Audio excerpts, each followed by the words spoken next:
반갑습니다. 잘 오셨습니다.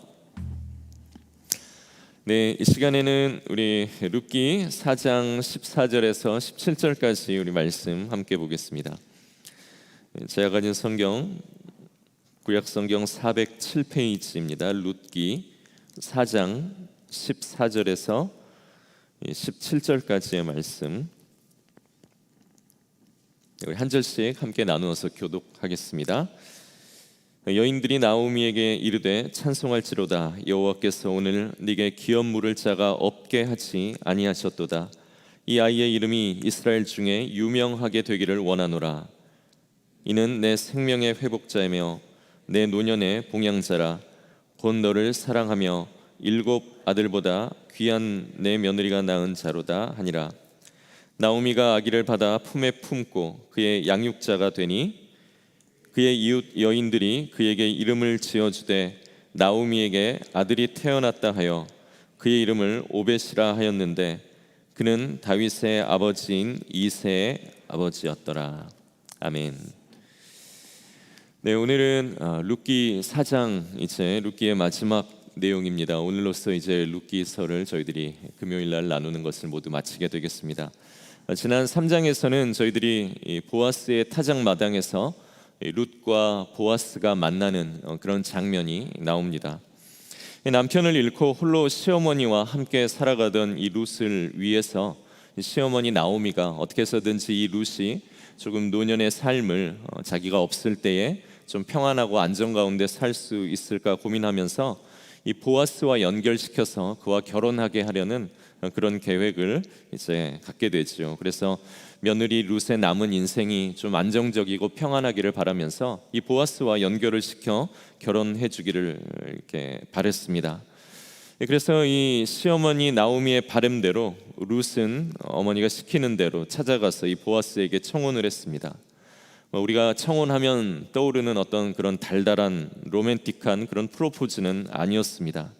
이방인에다가 또 여성에다가 남편이 없는 룻으로서는 이 거부이고 영향력 있는 사람이었던 보아스에게 청혼하기 위해서는 굉장한 용기가 필요했습니다.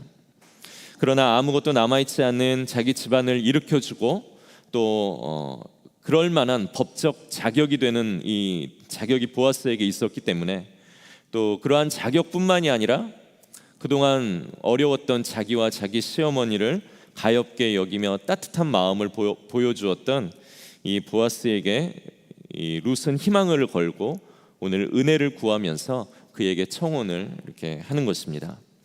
그래서 이 룻의 청혼을 받고 이제 보아스는 그녀를 좀 돕고 그녀의 집안을 일으켜주기 위해서 무언가를 하고 싶었지만 그 일을 해줄 수 있는 법적인 더 가까운 친척이 있다라는 것을 이 보아스가 잘 알았습니다. 그래서 그 사람에게 먼저 가서 그것들을 해줄 것인지, 만약에 그것을 해주지 못한다고 하면 그때 이제 내가 너를 위해서 무언가를 하겠다라고 약속을 하고 이제 그 사람을 만나러 가게 되는 것이죠. 그래서 오늘 그 사람을 찾아가서 이 룻의 가정을 위해서 무언가를 해줄 수 있는가 하는 것을 묻고 답하면서 그러한 결론으로 가는 과정이 오늘 이 룻기의 4장에 나오는 말씀입니다.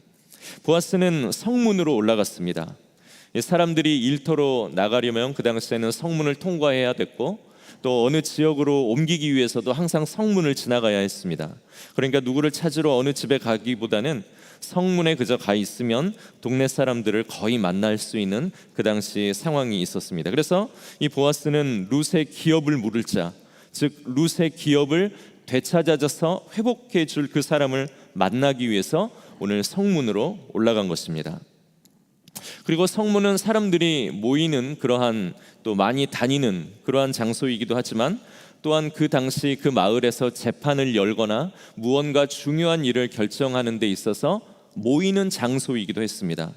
그래서 항상 성문 앞에는 그 마을의 지도자요 어른들이 항상 나와서 그곳에 앉아 있었습니다. 그러면서 동네에서 어떤 다툼이 일어나거나 재판이 필요했을 때 사람들이 언제나 성문 앞에 가면 그곳에 있는 그 장로들과 그 동네의 어른들에게 그것을 묻고 재판을 받고 또 판결을 내릴 수 있는 지혜를 얻을 수 있는 곳이 바로 이 성문 앞이었습니다. 그래서 이제 보아스는 사람도 만나고 또 그곳에서 중요한 결정을 하는 이 재판장과 같은 그 성문 앞으로 이제 올라가게 된 것이죠. 자, 보아스가 성문에 올라갔을 때 마침 지나가는 그 기업 물을 자를 보게 됩니다. 그래서 보아스는 성읍에서 장로 10분을 모셔다가 오늘 그 재판장과 같은 성문 앞 광장에 그분들을 모셨습니다.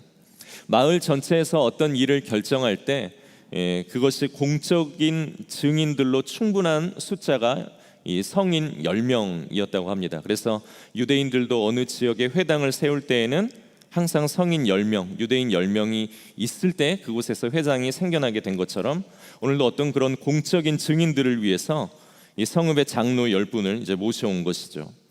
그래서 보아스는 기업 물을 자와 한 그 모든 내용들을 그 장로들이 모인 앞에서 이야기하고 그것에서 결정된 모든 것들이 이 장로 10명이 책임지고 증언해주는 그런 증인의 역할을 하게 되는 것입니다. 자, 그래서 보아스가 말합니다. 우리가 읽지는 않았지만 성경을 가지고 계시면 우리 3절과 4절의 말씀을 우리가 함께 보겠습니다.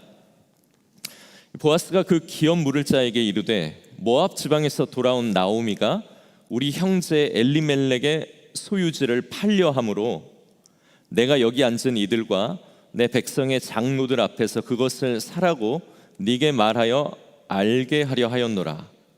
만일 네가 물으려면 물으려니와 만일 네가 물으지 아니하려거든 내게 고하여 알게 하라. 네 다음이 나요 그 외에는 물을 자가 없느니라 하니 그가 이르되 내가 물으리라 하는지라. 우리 3절과 4절의 말씀에 나와 있죠. 보아스는 그 기업 물을 자, 그 기업 물을 자에게 이제 말합니다. 당신이 알다시피 우리 형제 중에 죽은 엘리멜렉이라는 사람이 있지 않은가? 이제 그 사람의 아내인 나오미가 모압에서 돌아온 것을 이제 너도 알 텐데 그 나오미가 지금 남편의 소유지를 팔려고 한다. 그런데 그 소유지를 네가 좀 다시 사서 그것을 나오미의 가정에게 물려줄 수 있겠는가 하는 이러한 이 제안을 하는 것이죠. 이 나오미가 지금 팔려고 하는 소유지가 어떠한 것인지 성경에는 정확하게 나오지가 않습니다. 그런데 많은 성경학자들이 추측하기로는 나오미의 가족이 베들레헴에 있다가 모압으로 떠났잖아요. 모압으로 떠나기 전에 그들이 가지고 있던 그 베들레헴의 어떤 자기들의 소유지를 아마 팔고 떠났을 것으로 그렇게 추측합니다. 그런데 유대인들에게 땅을 파는 것은 땅 전체의 소유권을 파는 것이 아닙니다. 왜냐하면 이 땅은 언제든지 땅을 팔았을 때 그와 어떤 그 어쩔 수 없는 상황으로 땅을 팔았기 때문에 그와 함께 가장 가까운 친척이 와서 그것을 사서 다시 언제든지 물려줄 수 있는 것이었습니다. 이건 내가 샀기 때문에 이제 못 물려줘, 이건 안 돼, 이렇게 이야기할 수 없는 것이었습니다. 그렇게 땅을 물려줄 친척이 없으면, 형제가 없으면 7년까지 안식년까지 기다렸다가 이것이 이제 희년에 다시 돌아오게 되는 이제 그러한 또 제도도 있는 것이죠. 그래서 땅의 소유권 자체가 넘어가는 것이 아니라 어떻게 보면 그 땅의 사용권이 이렇게 팔리고 넘어가게 되는 것입니다. 그래서 아마 이 엘리멜렉과 나오미는 모압으로 가기 전에 자기들의 소유지인 이 땅의 사용권을 누군가에게 판 것으로 그렇게 추측을 하고 있습니다. 그런데 이 땅의 소유권 전체를 이제는 이 나오미가 팔려고 하는 것입니다. 왜 그럴까요? 나오미는 땅을 가지고 있어도 물려줄 자녀가 지금 없습니다. 그렇기 때문에 자기가 죽고 나면 이 땅의 소유권, 사용권을 가졌던 사람이 희년에 그것을 다시 돌려줘서 자기의 다시 땅으로 돌아온다 할지라도 그 땅을 물려받을 지금 자녀가 없는 것입니다. 그러니까 이게 죽으면은 이게 누군가의 땅이 되지 못하고 그냥 공중에 붕 떠서 방치되는 그러한 땅이 되겠죠. 그래서 이것을 살아있을 때 누군가에게 지금 팔려고 하는 그런 상황인 것입니다. 그래서 오늘 이 보아스는 지금 이러한 상황에 나오미가 있는데 네가 가서 그것을 소유권까지 누군가에게 전부 다 팔기 전에 이미 팔은 그 사용권을 다시 찾아서 그것을 물려줄 수 있겠는가, 그 일을 할 수 있겠는가라고 그에게 묻고 있는 것입니다. 그런데 그 기업 물을 자가 하겠다 그럽니까? 못하겠다 그럽니까? 하겠다 그럽니까? 못하겠다 그럽니까? 예, 여기서도 지금 의견이 막 갈리고 있는데 나오미도 얼마나 복잡했겠어요. 그렇죠? 오늘 성경을 읽어보면 그가 하겠다고 합니다. 내가 그거 모르겠다, 이렇게 이야기를 합니다. 그랬더니 보아스가 그럼 그것은 네가 할 수 있을 것 같은데 한 가지를 더 추가를 합니다. 그게 5절에 나오는데요, 5절을 요약하면 이렇습니다. 네가 밭만 사주는 것이 아니라 그 며느리인 룻도 책임을 져서 그에게 아들을 낳아주고 그 집안을 일으켜 주어야 한다. 이것까지 할 수 있겠느냐라고 이렇게 묻습니다. 그 말을 듣자 이 기업물을 친척은 6절에 이렇게 대답하죠. 나는 못하겠다. 내 재산에 지금 손해가 생길 것 같다. 나는 못 물으겠으니까 보아스, 네가 내 다음번 자격 있는 사람이니까 네가 물을 거면 네가 물러라 하면서 자기는 도저히 그것까지는 못하겠다라고 대답을 하는 겁니다.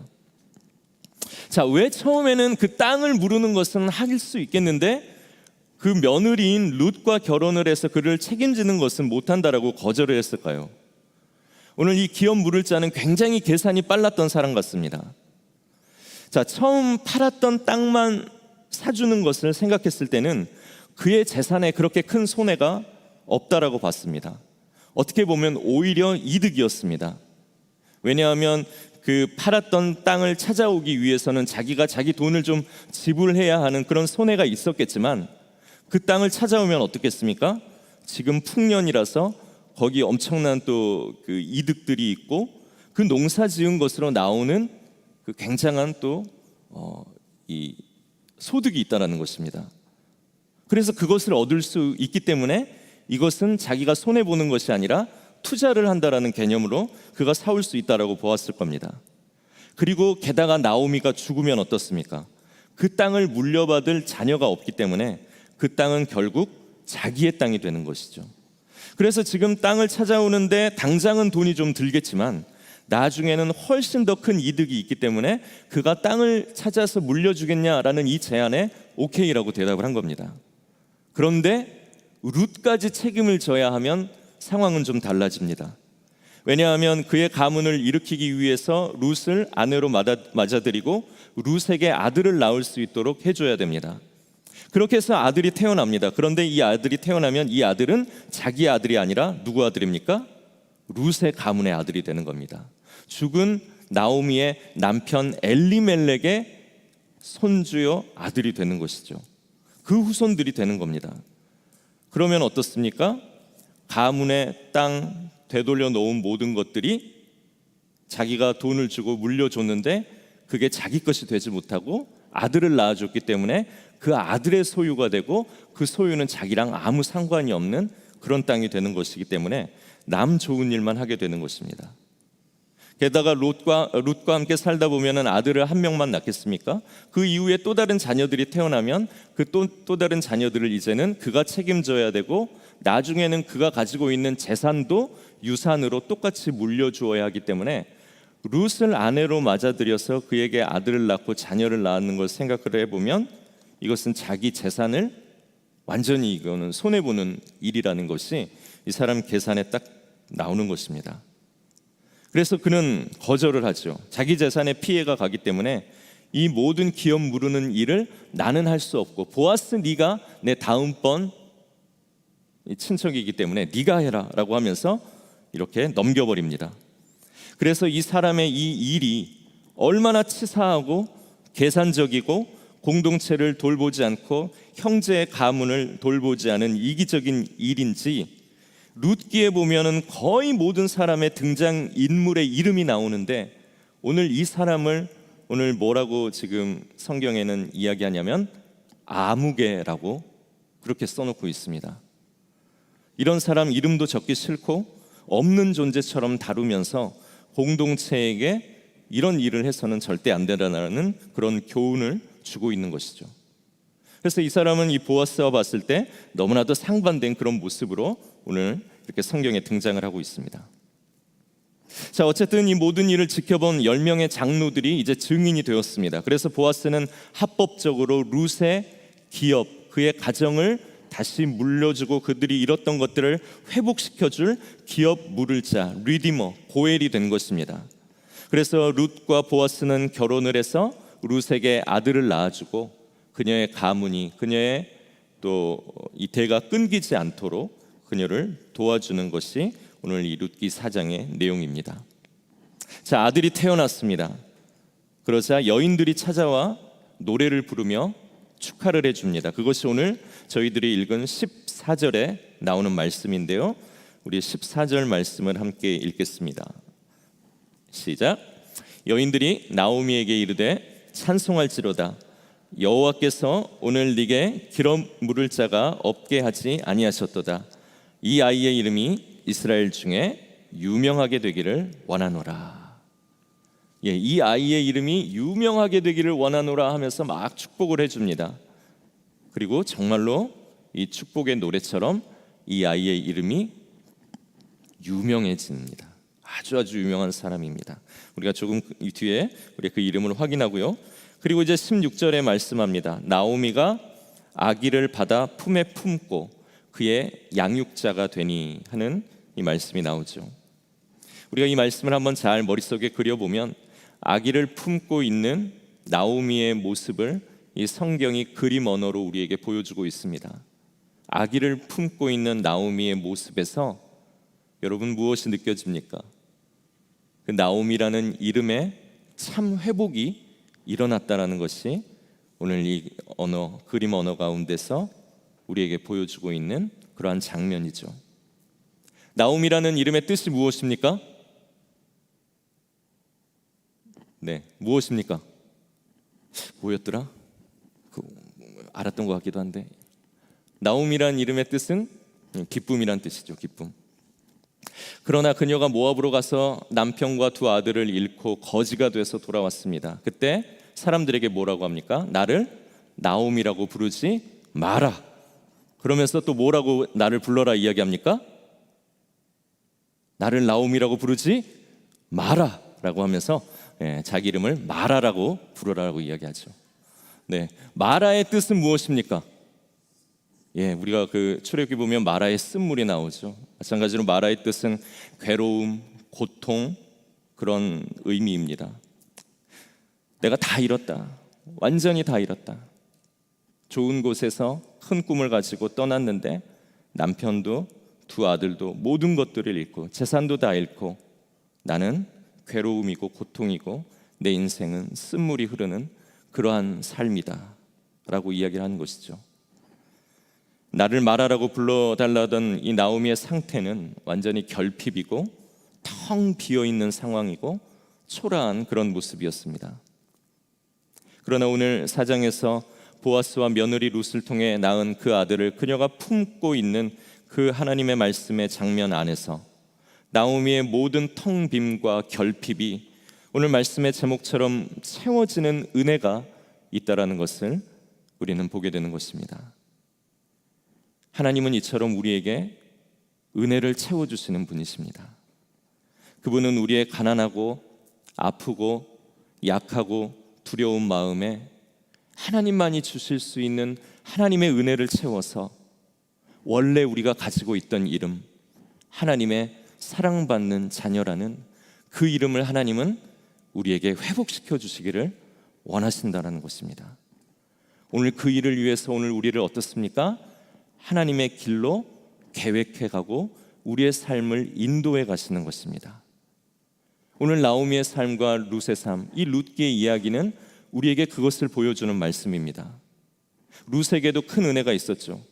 그녀가 만약 남편을 잃고 그 시어머니의 원대로 모압에서 그냥 남겨져 살았다면 모압에서 자기 족속 사람과 함께 만나 결혼을 해서 그곳에서 또 다른 행복을 가질 수 있었을 겁니다.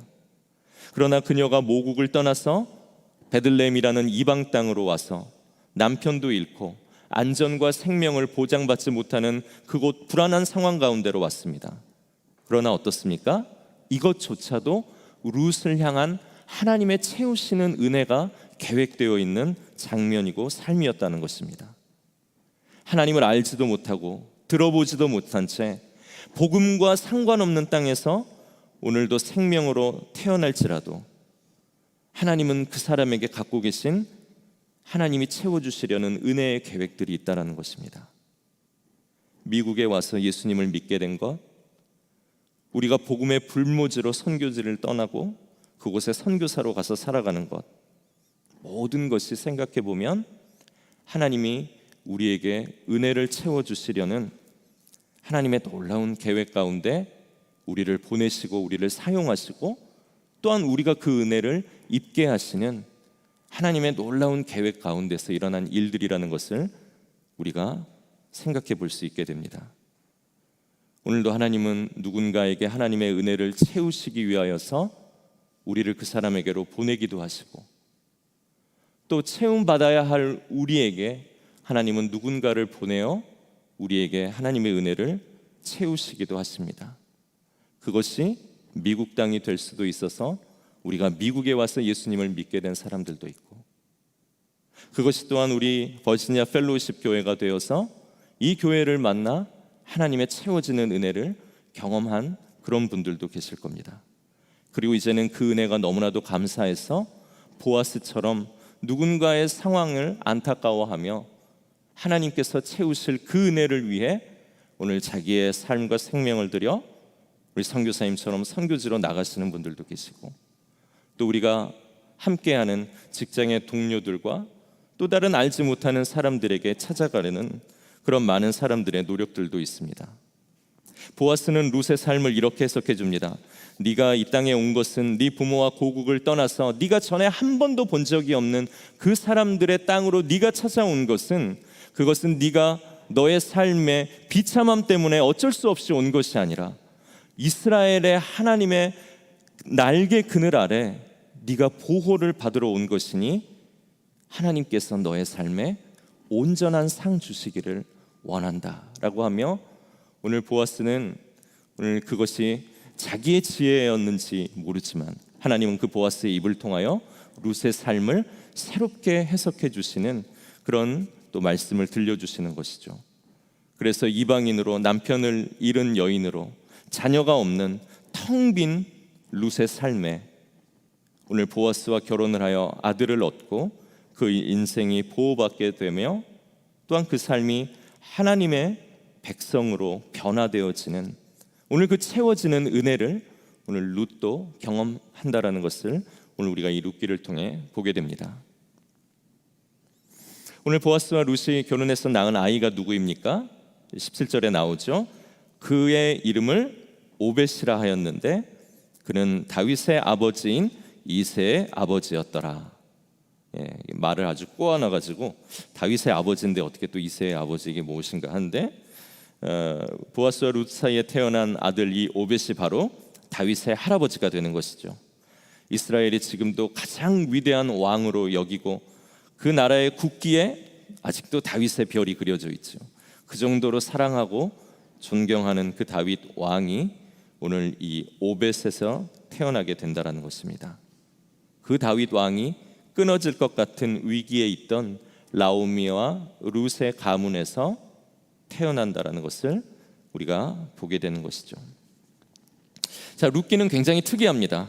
왜냐하면 하나님에 대한 어떤 하나님의 이름이라든지 이런 직접적인 언급이 거의 없는 책입니다. 사사시대에 쓰여졌지만, 사사시대의 상황을 쓰고 있지만 기드온이나 삼손 같은 어떤 기적적인 사건이나 위대한 영웅적인 인물이 없는 책입니다. 그저 하루하루 살아갈 때 드는 막연한 두려움들, 이런저런 인생의 문제들, 그리고 가끔씩 생기는 소소한 희망들이 있는 우리가 살아가는 일상과 같은 매우 평범한 삶의 이야기가 오늘 이 룻기의 이야기입니다. 그런데 룻기는 이런 평범한 사람들의 그 삶에도 하나님의 숨결과 그분의 계획이 가득 채워져 있다는 것을 보여주는 책입니다. 우리는 나귀 턱뼈로 3,000명을 때려 죽이거나 모세처럼 바다를 가를 만한 그런 능력은 없습니다. 그러나 우리의 삶이 룻처럼 나오미처럼 이렇게 너무나도 평범하고 너무나도 쉽게 고난당하고 상처받는 그러한 모습이지만, 오늘 하나님께서는 내가 그렇게 그 길로 갈 수밖에 없는 그러한 상황까지를 모두 다 사용하셔서 오늘 하나님의 은혜를 채우시기 위하여 오늘 우리를 인도해 가고 계시는 하나님이시라는 것을 보여주는 책이 룻기라는 것이죠. 왜 우리가 미국에 왔을까요? 왜 우리가 하필 많은 도시 중에 이 버지니아에 살게 되었을까요? 왜 우리는 아픕니까? 왜 우리의 자녀들은 상처받았습니까?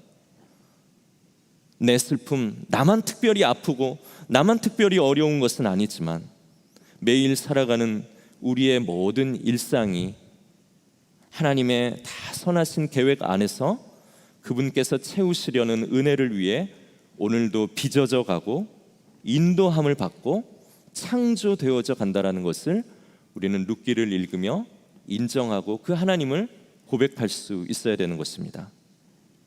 그래서 오늘 우리가 당하는 여러 가지 많은 아픔들과 또 혼란함들과 두려움들이 있을 것입니다.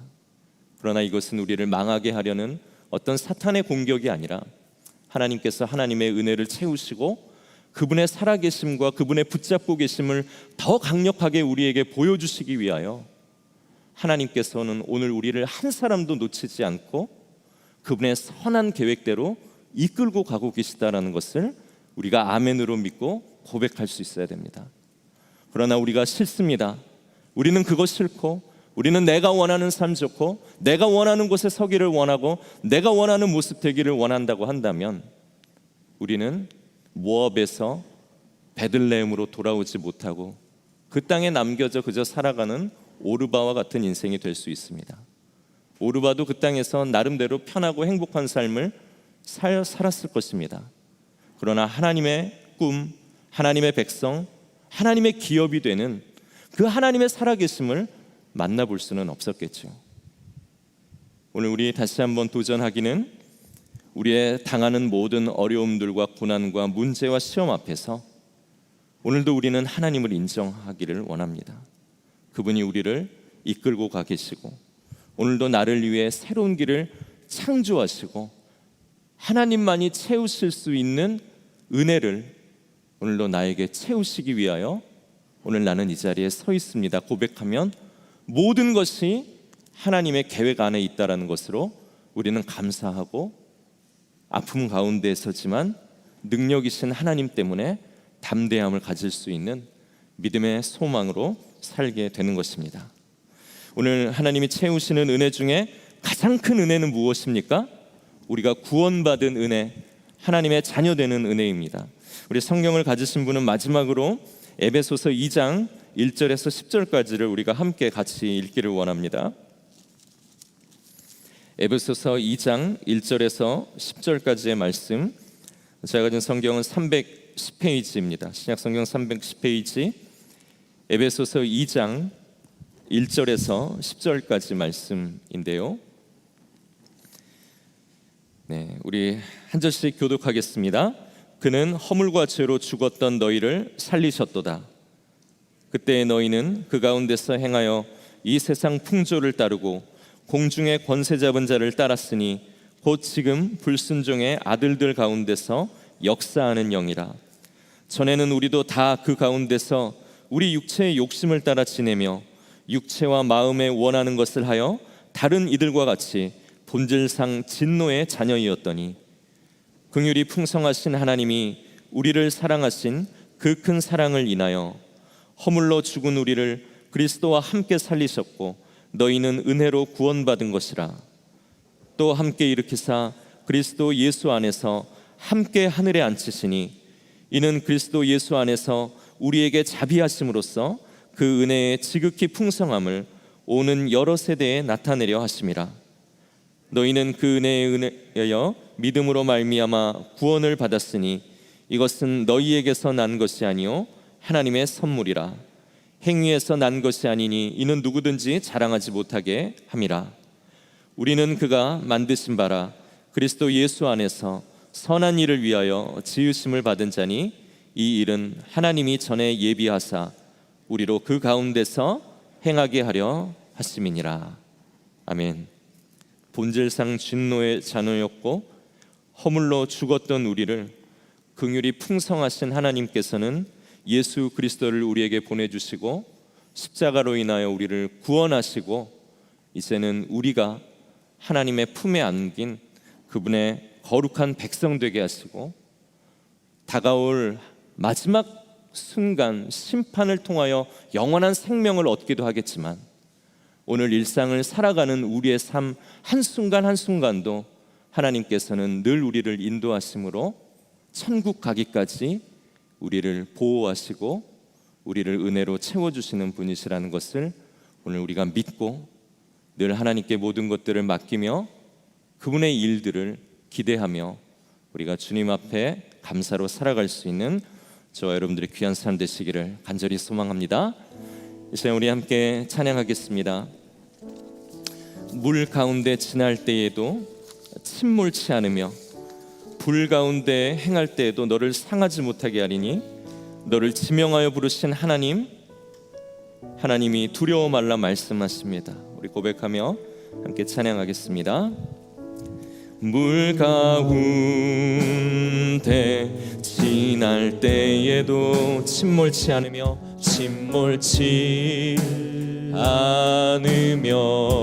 불 가운데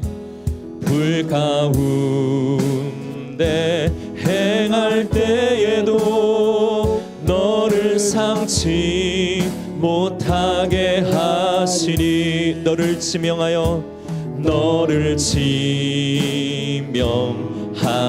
부르신 하나님 큰 사랑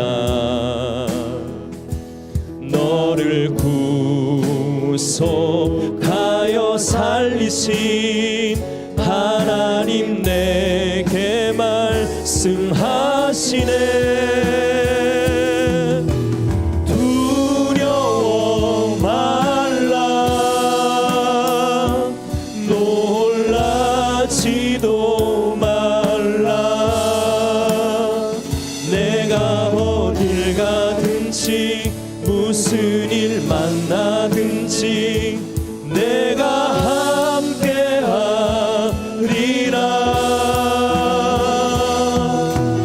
두려워 말라 놀라지